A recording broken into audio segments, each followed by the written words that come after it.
San Francisco's Presidio, once the oldest continuously operating military base in the United States, is now one of the newest parts of our national park system, thanks in no small measure to the efforts of a remarkable man named William Penn Mott, Jr., whom everyone called Bill.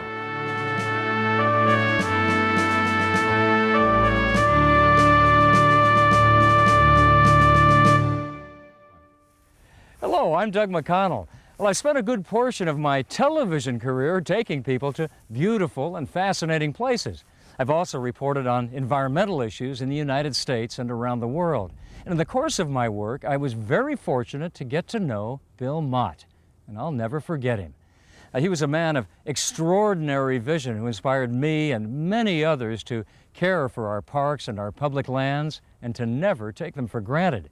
And he left a remarkable legacy, an astonishing array of protected areas from beaches to marshlands to alpine forests to places of cultural significance such as the Presidio. But just as important, his legacy extends to the countless lives he touched. You couldn't be with Bill Mott for more than a few minutes where he captured you. He had you sucked in. I mean, you felt like you wanted to be part of realizing that vision. Certainly, Bill Mott's longtime friends and colleagues like Bill Lane were moved by him. Bill was this, how do I see the future and how do I engage people's excitement, enthusiasm towards that? Younger generations have been inspired too.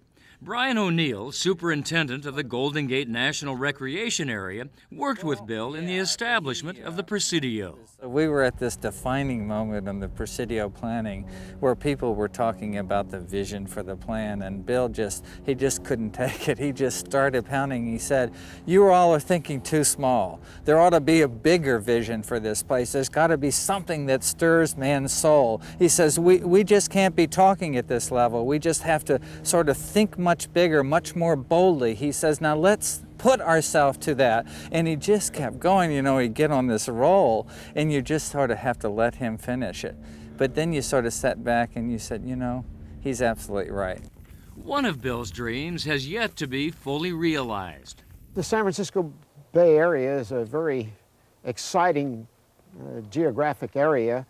And it seemed to me that one of the things that should be acquired would be to protect the ridge tops from development so that you had this natural frame of the San Francisco Bay, and then to acquire the lands around the San Francisco Bay so that people could get to the water areas for their water recreation.